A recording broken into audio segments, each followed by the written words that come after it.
First of all ఇక్కడ thank you అండి వచ్చిన వాళ్ళందరికీ.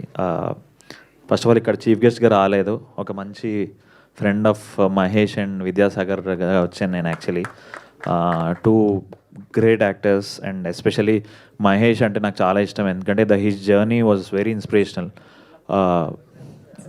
ఈ నగరానికి ఏమైందిలో మనోడు ఇట్ వాజ్ జూనియర్ లెక్చరర్ కదా, అదే ల్యాబ్ అసిస్టెంట్గా ఆ సీన్ నుంచి ఇవాళ ఈ పోస్టర్లో ఇట్లా రావడం అనేది it's a wonderful journey. He's an inspirations to so many young actors. అట్లానే రీసెంట్గా సో వీళ్ళంతా నేను శివరపల్లిలో ఆల్రెడీ వర్క్ చేశాను, సో వీళ్ళంతా వర్క్ నేను చూశాను. ఇన్ఫ్యాక్ట్ ఇంకొంతమంది యాక్టర్స్ కూడా అక్కడ ఉన్నారు. సో అందరూ బ్రిలియంట్ యాక్టర్స్ అనమాట. విద్యాసాగర్ కూడా ఒక మంచి సీన్ వైరల్ అయింది మొన్న, అందులో విద్యాసాగర్ ఉన్నాడు. సో ఎనీవేస్ సో వేరే యాక్టర్స్ కూడా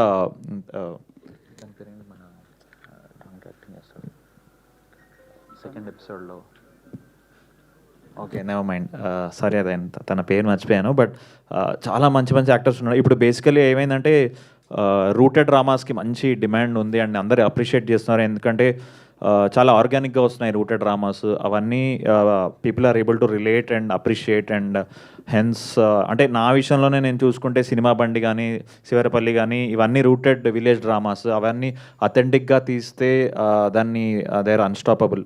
సో నాకు ఆ లక్షణాలన్నీ బద్మాష్లో కనిపిస్తున్నాయి.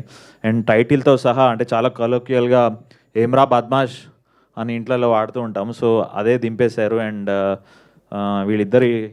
ఇద్దరు హీరోలు మంచి కటింగ్లు కూడా చేస్తున్నారు with all their acting. And also all the best to the team and especially Shankar Cheguri. అంటే ఇంత అథెంటిక్గా వితౌట్ ఎనీ నేను వినేది ఏంటంటే teaser anyway was very very funny, చాలా ఆర్గానిక్గా ఉంది. దాంతోపాటు ఎటువంటి బ్యాడ్ లాంగ్వేజ్ లేకుండా, అంటే బ్యాడ్ లాంగ్వేజ్ వాడి కొంచెం ఈజీగా గ్రాప్ చేయొచ్చు ఐబాల్స్ని, అలా కాకుండా ప్యూర్ కామెడీతో ఆర్గానిక్గా.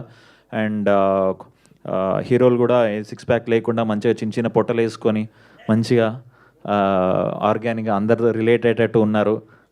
So I hoping that this will a very big success and all the best to even Kavitha, Deeksha and Vineeth గారు and every one in the team. And thank you for calling me. మీ లైఫ్లో బద్మాష్ ఎవరు? బద్మాష్ ఫ్రెండ్? నా లైఫ్లో ఇద్దరు బద్మాష్ ఫ్రెండ్స్ ఉన్నారండి, ఎందుకంటే వాళ్ళు ఇండియా వదిలేసి వెళ్ళిపోయారు. ఒకడు కెనడాలో ఉన్నాడు, ఒకడు యూఎస్లో ఉన్నాడు. సో నేనే ఇక్కడ ఇలా.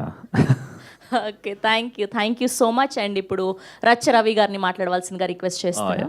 Thank you so much for inviting me అండి once again. And all the best. And Ravi Rachana come on. Thank you.